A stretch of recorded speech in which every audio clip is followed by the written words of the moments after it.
ہم پیسے پہ بکے ہوئے ہیں، چیزوں پہ بکے ہوئے ہیں، کرسیوں پہ بکے ہوئے ہیں، عہدوں پہ بکے ہوئے ہیں۔ شیعہ و سنی و یزید کو گالیاں دیے جا رہے ہیں۔ کچھ بے وقوف ہیں جو یزید کو امیر المومنین ثابت کرنے کے چکر میں ہیں۔ اللہ تعالیٰ مجھے بھی سمجھ دے، ان کو بھی سمجھ دے، ورنہ امت متفق ہے۔ امام احمد بن حنبل رحمۃ اللہ علیہ سے کسی نے پوچھا کہ کیا لوگ یزید سے بھی، کوئی لوگ ایسے بھی ہیں جو یزید سے پیار کرتے ہیں؟ تو امام احمد بن حنبل نے فرمایا کہ کیا اللہ اور رسول اور آخرت پر ایمان رکھنے والا یزید سے پیار کر سکتا ہے؟ یہ اہل السنت کے امام ہیں احمد بن حنبل، میں یہ ان کی بات نقل کر رہا ہوں کہ کیا آخرت، اللہ پر، آخرت پر ایمان رکھنے والا یزید سے پیار کر سکتا ہے؟ نہیں کر سکتا۔ لیکن حیرت کی بات ہے، کام سارے وہی کرتے ہیں جو وہ کر گئے۔ کرسی کے لیے ظلم بھی ڈھاتے ہیں، ایمان بھی بیچتے ہیں، ضمیر کو بھی بیچتے ہیں۔ محرم آتا ہے تو روتے حسین کے لیے ہیں، کھڑے ہوئے یزید کی صف میں ہیں، نوحہ اہل بیت کا پڑھتے ہیں، کام شمر والے کرتے ہیں، ابن زیاد والے کرتے ہیں۔ جنت اگر اتنی سستی ہوتی تو جنت کے سردار حسین کو سر کٹانے کی کیا ضرورت تھی؟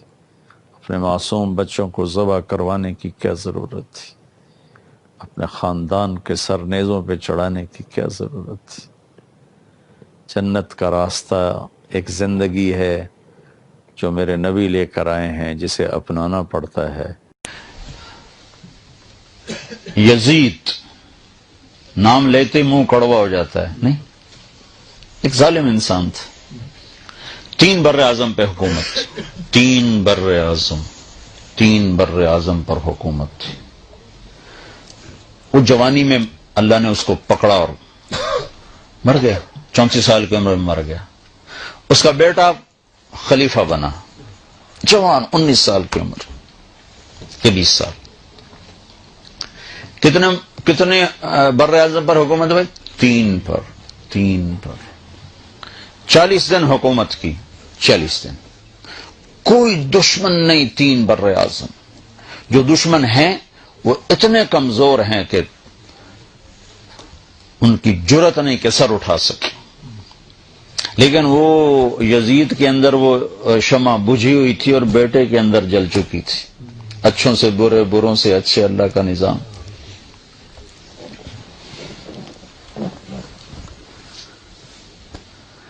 اس نے 40 دن حکومت کی اور پھر سارے سلطنت کو اکٹھا کیا جو اس کے خاندان کے لوگ، اور ایک عجب بات کہنے لگا، لوگوں،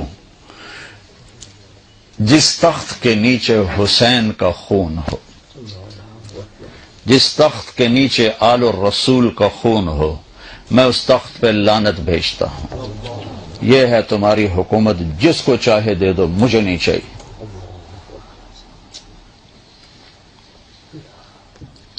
ہاں، جب شمع روشن ہوتی ہو تو یہاں تک بات چلی جاتی۔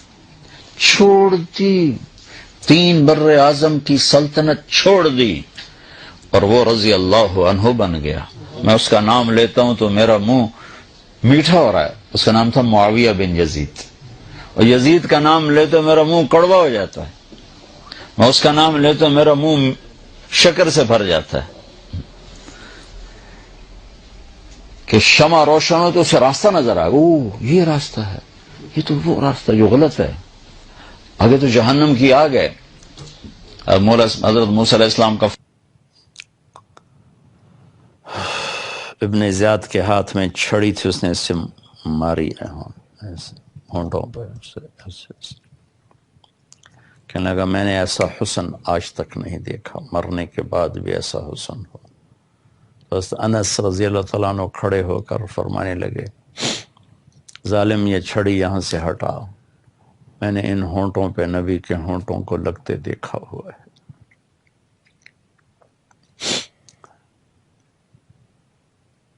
ابن زیاد جب گھر داخل ہوا، اچھوں سے برے، بروں سے اچھے، تو اس کی ماں کہنے لگی لعنت ہے تجھ پر زیاد کے بیٹے، تو نے نبی کی اولاد کو قتل کیا، جا دور ہو جا میری نظروں سے، کبھی تو جنت کی ہوا بھی نہ لے کر۔ ہمیشہ کے لیے اپنے بیٹے سے اس نے آنکھیں پھیر لی۔ پھر یہ سر یزید کے دربار میں بھی پیش کیا کہ عاشق کا جنازہ ہے، ذرا دھوم سے نکلے، محبوب کی گلیوں سے ذرا گھوم کے نکلے۔ یزید نے بھی منہ پہ چھڑیاں ماری، کو بکواس کی۔ یہی کچھ انہوں نے کر کے دکھایا کہ اپنی آخرت کو بچاتے ہوئے اپنی دنیا کو بیچ دیا، جان کے سودے کر دی، اولاد کے سودے کر دی۔ بچوں کے لاشیں گرتے دیکھنا آسان کام ہے، بچہ بیمار ہو تو نہیں دیکھا جاتا، چی جا کے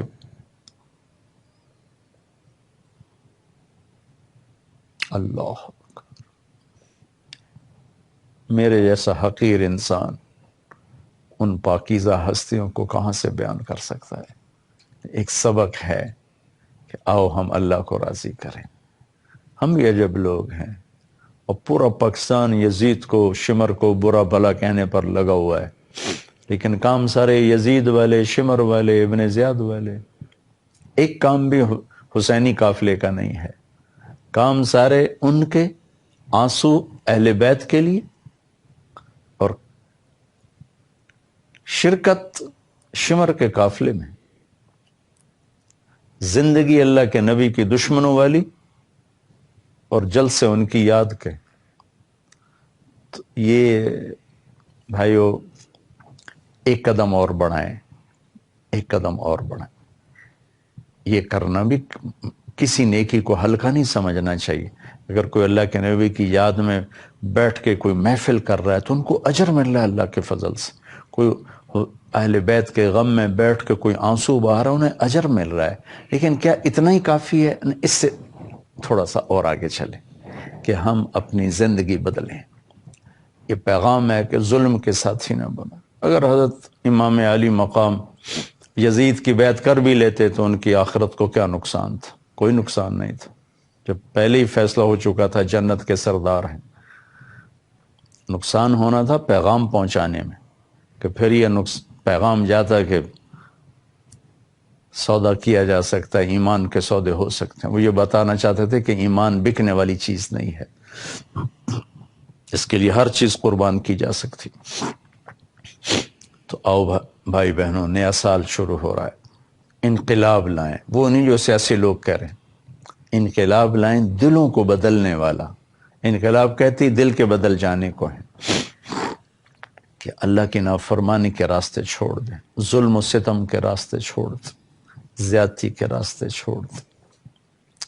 میرا دیس ظلم سے بھرا پڑا ہے، ظالم نہ بنو، ظالم نہ بنو، ظالم نہ بنو۔ میں حکمرانوں کو یا سیاستدانوں کو یا طاقتور کو کیا برا بھلا کہوں؟ میرے دیس میں جس کا داؤ لگتا ہے وہ ظلم کی آخری حد تک چلا جاتا ہے۔ مظلوم بھی جب طاقت میں آتا ہے تو ظالم ظالم ظالم ترین بنتا چلا جاتا ہے۔ تو بھائیو، اہل بیت کی قربانیوں کے یاد میں ایک سبق سیکھیں کہ ہم ظالم نہ بنیں، ظالم کے ساتھی نہ بنیں، ظلم کے راستے پر نہ چلیں، مظلوم بن جاؤ، حسینی قافلے کے شریک بن جاؤ۔ ظالم بنو گے تو پھر شمر کے ساتھ ہی جانا پڑے گا، ادھر ہی سفر ہوگا، اس طرف سفر نہیں ہو سکتا۔ مظلوم بن جاؤ، ایک دوسرے پر کیچڑ اچھالنا، ظلم و ستم، قتل و غارت، چوری ڈاکے، اغوا، رشوت، اس پیسے کو لے کر کہاں جانا ہے؟ ان گوٹھیوں بلڈنگوں کو لے کر کہاں جانا ہے؟ کیا آج جو اوروں کی گردنیں کاٹ رہے ہیں ان کے پیچھے موت نہیں کھڑی ہوئی؟ جو اپنے بینک بیلنس بڑھا رہے ہیں، کیا قبر کے کیڑے ان کی لاشوں کو نہیں کھائیں گے؟ کیا ان کا کفن ٹکڑے ٹکڑے نہیں ہو گئے؟ کیا موت ان کو بھلا دے گی؟ تو آؤ بھائی ہم اپنے سال کی ابتدا کریں اس مبارک سبق کے ساتھ کہ ہم ظالم نہیں بنیں گے۔ میں تو ہر دفعہ یہ کہتا ہوں، جھوٹ نہ بولو، ظلم نہ کرو، بددیانتی نہ کرو، فرائض ادا کرو، کبیرہ گناہوں سے بچو، محبت سے رہو، پیار سے رہو، نہ مذہب کے نام پہ قتل و غارت کے بازار گرم کرو۔ اللہ کی قسم اس کا فائدہ تمہیں کچھ بھی نہیں ہوگا۔ میری بات پہ یقینی تو اسپین کا ایک چکر لگا لو۔ میں جا کے میں وہاں آنسوؤں سے نہیں رویا، میں جو کہتے ہیں نا خون جگر اور دل کا رونا، یعنی میرے دل اور جگر سے آنسو نکلے وہاں۔ اس وجہ سے نہیں کہ یہاں زوال آ گیا، اس وجہ سے کہ جس وجہ سے وہ تباہ ہوئے تھے وہ سب کچھ پاکستان میں ہو رہا ہے اور کسی کو ہوش کوئی نہیں ہے۔ سب علماء کے سامنے ہاتھ جوڑتا ہوں، اپنے عقائد جو میں ہیں مضبوط رہو، نفرت کی آگ نہ بھڑکاؤ، محبت کا پیغام دو، محبت کا پیغام دو، محبت کا پیغام دو۔ سب کو گلے لگانا سیکھو، اختلاف رائے کو برداشت کرنا سیکھو۔ نوجوانوں سے کہتا ہوں تعصب سے پاک ہو کے رہو، مسلم بن کے رہو، اپنے عقائد پر مضبوط رہو جو تمہارے ہیں، کسی کو اس طرح نیچے نظروں سے نہ گراؤ کہ دیکھو کیا ہو رہا ہے، کس طرح آگ بھڑک رہی ہے۔ سلام کرنا چھوڑ گئے، ایک دوسرے کو واجب القتل کہتے پھر رہے ہیں۔ رحم کرو، اللہ کے واسطے رحم کرو۔ بہت تاریکی کا دور ہے۔ بغداد زیر و زبر ہو گیا تھا جب وہاں حنبلی شافی لڑائیاں تھیں، مالکی حنفی لڑائیاں تھیں، شیعہ سنی لڑائیاں تھیں، تو اللہ تعالیٰ نے ہلاکو کو بیچ کے شیعہ بھی مٹا دیے، سنی بھی مٹا دیے، حنفی، مالکی، حنبلی، شافی سب مٹا دیے۔ 15 لاکھ آدمی تیغ کروا دی۔ اللہ کے واسطے ایک دوسرے کو برداشت کرو، سیاست کے نام پہ ظلم نہ کرو، مذہب کے نام پہ ظلم نہ کرو، قومیت کے نام پہ، تجارت کے نام پر کسی بھی شکل میں ظالم نہ بنو، مظلوم بن جاؤ۔ سینے سے لگانا سیکھو، دھکا دینا نہ سیکھو، پیار کرنا سیکھو، نفرت کرنا نہ سیکھو، قریب کرنا سیکھو، دور کرنا نہ سیکھو۔ بڑی ذات کا پریشر نہیں لیا تو ان 4 دن کی زندگی لے کر آنے والوں کے پریشر کی کیا حیثیت ہے؟ زمین آسمان کے شہنشاہ پر اگر آپ نے بھروسہ نہیں کیا تو کیا پڑھا ہے، کیا سیکھا ہے، کیا لکھا ہے، کیا بیچا ہے؟ ہاں آئے گا ایک دن۔ اس لیے تو اللہ نے حسین کو سولی پہ چڑھ رہا ہے، یزید تخت پہ بیٹھا ہوا ہے، کائنات کا پاکیزہ خون پانی کی طرح بہہ رہا ہے، چھوٹے چھوٹے معصوم بچوں کی گردنیں کٹ کے نیزوں پہ چڑھ رہی ہیں۔ کیوں؟ اللہ ستا پہ ہے، انہوں پتہ نہیں لگا ہویا کہ یہ لا تحسبن اللہ غافلا عما يعمل الظالمون انما يؤخرهم ليوم تشخص فيه الابصار مهطعين مقنعي رؤوسهم لا يرتد اليهم طرفهم وافئدتهم هواء۔ ان یزید کے لشکروں کو بتاؤ میں غافل نہیں ہوں، میں تمہارے ظلم سے غافل نہیں ہوں۔ اور حسین کے مظلوم قافلے کو بتاؤ، حسین تو ایک استعارہ ہیں، ہمیشہ ظالم بھی رہیں گے، مظلوم بھی رہیں گے، ہمیشہ رہیں گے۔ حسین مظلومیت کا استعارہ ہے اور یزید ظلم کا استعارہ ہے۔ اب لوگ روتے حسین کو ہو، چلتے یزید کے ساتھ، یہ کیا ہے؟ یہ کیا سوداگری ہے؟ آنسو حسین کے لیے، قلم یزید کے لیے، یہ کیا جج ہے؟ یہ کیا عدالت ہے؟ یہ کیا وکالت ہے؟ یہ کیا دھن ہے؟ یہ کیا دولت ہے؟ میرے اللہ کو راضی کرنا اتنا آسان، وہ سولیوں پہ کیوں چڑھ گئے، آروں سے کیوں چر گئے، آگ میں کیوں جل گئے، کیوں درندوں نے انہوں نے جھنجھوڑ بھنبوڑ کے رکھ دیا۔ افحسبتم انما خلقناکم عبثا وانکم الینا لا ترجعون، آؤ گے نہیں میرے پاس واپس، یہیں رہو گے فیصل آباد میں؟ کب تک تمہاری بار چلے گی؟ کب تک تمہارا چیمبر چلے گا؟ کب تک یہ عدالت کا قلم تمہارے ہاتھ میں رہے گا؟ کب تک تم ممبر پہ بیٹھ کے خطابت کے گھمنڈ میں چلتے رہو گے؟ آؤ گے نہیں میرے پاس؟ ہاں، لا تحسبن اللہ غافل، غافل نہیں ہوں، حسین کا سر کٹا ہے دیکھ رہا ہوں، یزید فرعون بنا ہوا ہے دیکھ رہا ہوں، ایک دن آئے گا وامتاز اليوم ایھا المجرمون، آج مجرم الگ ہو جاؤ، محرم الگ ہو جاؤ، آج میرے ادھر آؤ، نافرمان ادھر جاؤ، آج پتہ چلے گا کہ کون عزت دار ہے، کون ذلیل ہے، کون پروٹوکول والا ہے اور کون جیل کا قیدی ہے۔ یہ فیصلہ اللہ نے آگے رکھا ہے، یہاں کچھ نہیں کرا۔ حرام روٹی کھاؤ، منہ کا ذائقہ وہی، حلال کھاؤ، منہ کا ذائقہ وہی، چوری کا مال کھاؤ، منہ کا ذائقہ وہی، اپنی محنت کی کمائی کھاؤ، منہ کا ذائقہ وہی۔ آپ جھوٹ بولیں، آپ کے چہرے پہ سیاہی نہیں آتی، آپ سچ بولیں، آپ کا چہرہ روشن نہیں ہوتا، لیکن پیچھے ایک نظام چل رہا ہے۔ وہ آنکھ دیکھ رہی ہے، 14 ارب آنکھیں بنانے والے کی آنکھ کیسی ہوگی، 14 ارب کان بنانے والے کا سننا کیسا ہوگا، اور 14 ارب تو انسان ہیں جو کھرب اللہ نے مخلوق بنائی، ان کو آنکھیں عطا فرمائی۔ جو اتنی آنکھیں بنانے والا ہے اس کا دیکھنا کیسا ہے، جو اتنے کان بنانے والا ہے اس کا سننا کیسا ہے، جو اتنے کائنات کا نظام چلانے والا اس کی طاقت کیسی ہے، جو ساری کائنات پر نظر رکھنے والا اس کی قدرت کیسی، اس کی شہنشاہی، اس کا جلال، اس کا جبروت، اس کی ہیبت، اس کی ہیمنت، اس کی جنت، اس کی دوزخ، کیا یہ پرانے قصے ہیں؟ نئے دور نے ان قصوں کو بھلا دیا؟ کیا قرآن فرسودہ کتاب ہے؟ یا قرآن پرانے زمانے کی کتاب ہے؟ نہیں، فأتوا بسورۃ من مثلہ، میرا اللہ چیلنج کر رہا ہے، ایک سورت قرآن جیسی دکھا دو، ایک سورت، ایک سورت، ایک سورت۔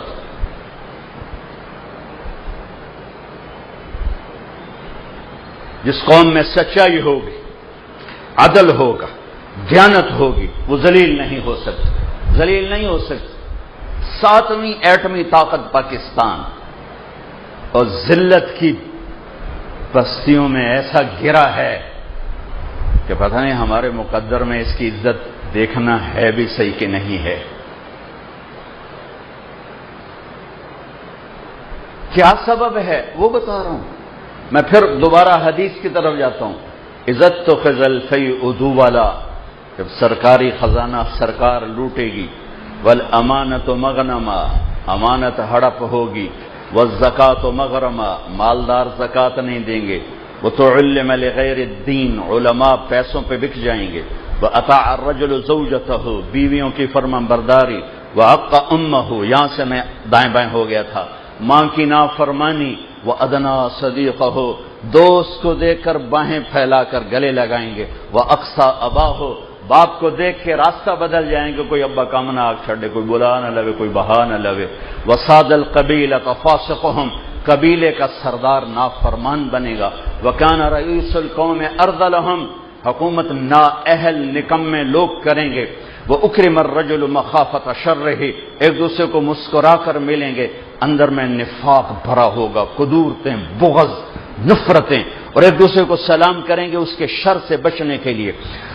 ہائے وارتفعت الاصوات فی المساجد، اور مسجدیں فرقہ واریت کا زہر اگلیں گے، مسجدوں سے دین نہیں بیان ہوگا، فرقے بیان ہوں۔ میرے بھائیو، میرا سب کچھ لٹ چکا ہے۔ جس دیش کا وائز ہی لٹ جائے، جس دیش کا وائز ہی بک جائے، پیچھے کیا رہے گا؟ اب لوگ تو وکیل ہو، آپ کا ایک مخصوص دائرہ ہے، یہ جج ہے، ان کا ایک دائرہ ہے، ایک ذمہ دار ہے، ایک تاجر ہے، ایک وائز سارے معاشرے سے جڑا ہوتا ہے۔